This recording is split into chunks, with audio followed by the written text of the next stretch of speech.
Hi everybody, it's Rich Wiegand from ProSoccerTactics.com. Today's video will be about rules and regulations, hence the referee jersey. Now, I happen to be a referee, and I've refereed for over 17 years now. Anyone can't help but to comment or notice about the brutality that we've seen in the leagues, particularly of late. I decided to do this video because it was just about time that somebody got up and said something about what's going on in terms of the brutality of play at the highest levels. This past weekend was a brutal weekend, a bloodbath weekend, if you will, in the Bundesliga. 3 players in particular suffered injuries that will put them out of commission for at least 2 to 3 months, and in the case of one player, to the end of the season. The first injury was to Sebastian Pröttl of Bremen, who was brutally kicked in the face by a Kaiserslautern defender in front of the goal area. It was a broken nose and broken jaw Sebastian Pröttl suffered, as well as a concussion. He will not be back for the rest of the season. On his website, and he tweeted what exactly happened from the hospital, and he is asking the officials and players to tone everything down. I mean, winning, he said, was one thing, but at what cost was his message. He was saying, this is just totally unnecessary, what happened to me. The other 2 injuries were to, one was to Benedikt Hövedes of Schalke. He suffered a broken jaw, 6 to 8 weeks out. The third injury of note was to Daniel van Buyten of FC Bayern, who suffered a broken bone in his foot when Marco Reus of Borussia Mönchengladbach stepped on his foot while scrambling for the ball. So Van Buyten will be out for 3 months at least. In this video, you're going to see some clips from the Van Buyten injury, as well as a clip that I got off of YouTube for Pröttl's injury of Bremen. And in this video, I will make some specific recommendations for the officiating and governing bodies from the very top, from FIFA, UEFA, Champions League, to the respective individual leagues, the Premier League, Serie A, Bundesliga, La Liga, you name it, South America, CONCACAF, Argentina, Brazil. Recommendations for all the governing bodies to get together and try to put an end to this brutal behavior. It's about time that something was done to restore some decency in the game and to maintain a sense of beauty. I welcome your comments on this video by going to the Pro Soccer Tactics website, and I also am asking you to share this video with friends and pass it along to anyone who's anyone, so that they may help to restore some decency in the game. Thank you very much. I hope you enjoy the rest of the video. Okay, here we see Gladbach is on the attack. Philipp Lahm tries to slide in to stop Hermann. Reus and Van Buyten challenge for the ball. And this is where Van Buyten gets hurt. As we can see from the video, Reus steps on Van Buyten and then falls on his left foot. And that's where Van Buyten breaks a bone in his left foot. He needs to be substituted. He cannot walk on his leg anymore. There's Reus again, falling over onto Van Buyten. In the second video, we have the Bremen game against Kaiserslautern. And there's Sebastian Pröttl bleeding and suffered a broken nose and a jaw. Okay, here's the play. The ball rebounds off the post, ends up going far left. The ball's crossing in again from the far left. There's the shot to the head, and here is where the defender from Kaiserslautern kicks him blatantly right into the face, breaking bones in his face and also causing a concussion. Obviously, Pröttl had to be carried off the field. Those were some pretty gruesome scenes, I'm sure you would agree.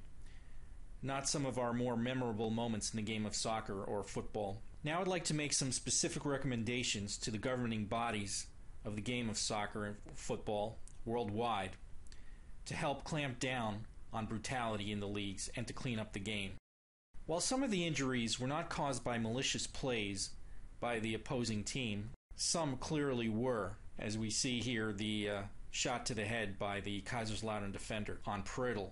There we see some more gruesome scenes from the Bundesliga this year, including the one we just saw from Pröttl's injury. The lower right is an injured St. Pauli player. And you may recall Sven Bender's injury in the game that Borussia Dortmund played in Arsenal, where he suffered a broken jaw and needed surgery shortly after the match. Here we see Ribéry being carried off the field and his operation following a match that he played for a friendly game for France. Arjen Robben, in the lower right, suffered multiple injuries during his career. He seems to be a target for defenders. I'd like to propose the 10 by 10 rule to help deal or address the issue of brutality in the game of soccer. First recommendation, use video replays extensively to do post-game reviews. At least review the games after the games are played by a select panel of officials. These panels will review the injury plays as well as other plays and determine whether the foul that resulted in the injury was intentional or accidental to their best judgment. Now remember, this is a group of officials that is experienced and they know the game. They have many years of experience in the game and they can judge whether the foul was intentional or accidental. Next, charge a hefty penalty consisting of the following measures. Number 1, suspend the guilty player, if so determined, with a 10-match suspension across all levels of competition that the team is likely to play after the injurious play. And this includes international qualifications, international competitions for the national team as well as for the club teams. Number 2, the team for whom the foul committing player plays must pay 10 times the salary of the injured player to the injured player's team for as long as the player remains out of commission. As an example, if Sebastian Prödl was making $2 million a year playing for Werder Bremen, now that he's out of commission for the rest of the season, Kaiserslautern would have to pay Werder Bremen $1 million or euros in remuneration as part of the penalty under the 10 by 10 rule. And players who are injured for life are to receive remuneration equal to the projected cumulative future career earnings of that player. While it may not be science, we can at least project into the future somewhat and to calculate and do an estimate for how much that player would have lost in compensation by not being able to play anymore during his career. Finally, I recommend, as part of the 10 by 10 rule, that an international players union be created. Get all the great players together. Have them sit down in a meeting. You know, the Messis, the Ronaldos, the Arjen Robbens, the Ribéries, the Rooneys, the Drogbas, all the talented players of the world. Get together, create an international players union that seeks to protect the rights of and to help ensure the health and well-being, both physical and psychological, for all the players of the world, all the professional players of the world. This is something that we should consider at this point. It's high time that the players got together and sought to do something to address their interests. One of the things they may want to discuss, for example, will be how to clamp down on brutality in the leagues. How to reduce, for example, the number of matches that they must play during a season. So, for example, the British League plays too many games during the season. They play so many cups and they have like 20 teams in the first division, puts them at a severe disadvantage to other leagues in Europe. And also, England has a very short winter break, so the players don't get fully rested for the spring season. So why would a player want to play in England versus, Italy or Germany or Spain if they have longer vacations and they play less games during the season? Here are some of the repercussions if leagues don't get together now and crack down on thugs. Any or all of the following are likely to happen. The quality of play will decline dramatically as good players drop like flies and more lower quality players are left playing the game. Lower level or poorer teams will climb the tables at the expense of the richer clubs or the more successful clubs. So if you're a Bayern Munich or a Dortmund or a Chelsea or an Arsenal and you spend all this money to buy these talented players only to see them get injured because they're targets, they're moving targets on the field, how likely are you to A, be willing to spend money on good players? And if you're not willing to spend money on good players, you're not going to stay at the top of the table.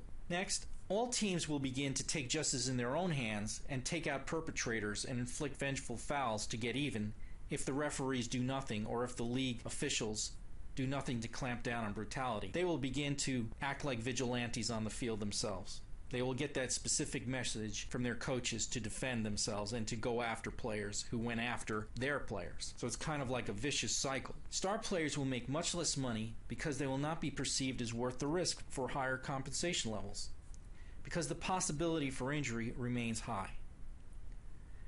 Thug quality soccer can and will provoke and incite brutish behavior by hardcore fans. Because just like the players trying to take justice into their own hands, hardcore fans, the ones who run around with Molotov cocktails and flares and such, they're going to take it out on the streets or on other fans at the stadiums. Who knows what could happen? Thug quality soccer also takes away from the beauty of the game and will inspire younger players to play more like animals than artisans. This is an issue that concerns me greatly, that the quality of the game going forward will go down and that success in soccer will be perceived as having to do more with physical play than with technique and skill. Well, I hope you found this presentation to be interesting, and again, I'd like to ask you to share it with your friends and pass it on. People you know who are directors at leagues, of officials, even referees who may be interested in seeing this presentation. I welcome your comments and feedback, and I thank you for watching. Enjoy the game.